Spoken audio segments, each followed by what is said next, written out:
So let's talk about something that's a huge part of pretty much everyone's life these days, social media and what it's actually doing to our mental health. We all use it, but do we really know how it's affecting us? I want you to think about that for a second. Seriously, when you finally lock your phone after, a 20-minute scroll fest, how do you really feel? Are you feeling good, connected, energized? Or is it something else? Maybe a little drained? Well, a team of students calling themselves Technologia decided to stop just wondering about it. For a course they were taking, Instrumental English and Digital Thinking, they decided to turn this exact question into a full-blown investigation.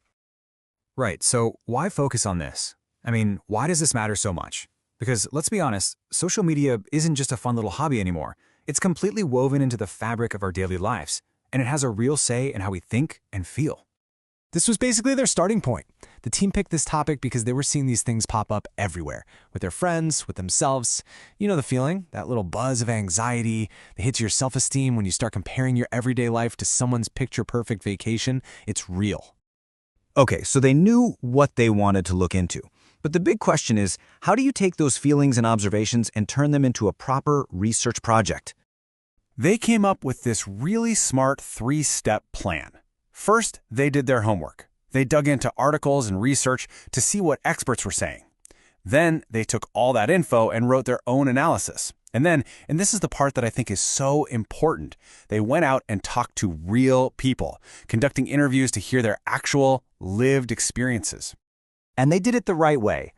I just want to point out that throughout this whole process, they were super careful to protect everyone's privacy. All the interviews were confidential, so people could speak honestly without worrying about their personal info getting out. All right, this is the moment of truth. They did the research, they talked to people, so what did they actually find out? This is where it gets really, really interesting. So a lot of what they found probably won't surprise you. At first, people talked about losing hours to scrolling without even realizing it. They described these automatic habits that just felt impossible to control. And yeah, that huge negative hit to self-esteem from all the comparing was a big one. But then they stumbled upon something a little deeper.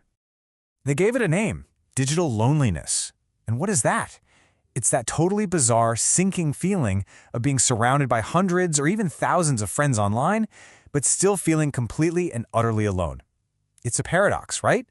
All that connection, but you feel more excluded than ever. And this slide right here, it just nails the difference. See, there's a huge gap between digital connection and emotional connection. One is about having a network, getting likes, these very surface-level things. But the other one, emotional connection, that's about a real feeling of belonging, of having genuine support. And what the students found is that we're often chasing the first one, thinking it's going to give us the second. You know, this whole thing goes way beyond just our personal feeds. It taps into a much, much bigger conversation we're having globally about what it even means to be healthy and well in this crazy digital age.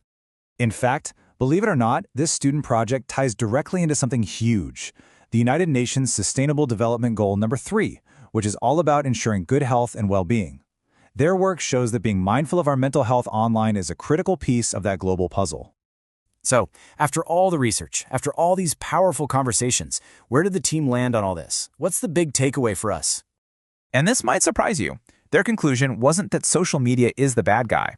They realized it's not that simple. It's not about some evil technology that we need to destroy. No, the real answer they found is that balance is everything. The platforms themselves aren't the problem. The challenge, and also the solution, is for us to find a healthy, sustainable balance between our life online and our life, well, offline. It's all about using these amazing tools consciously. And that really brings it all back home, doesn't it? Back to you.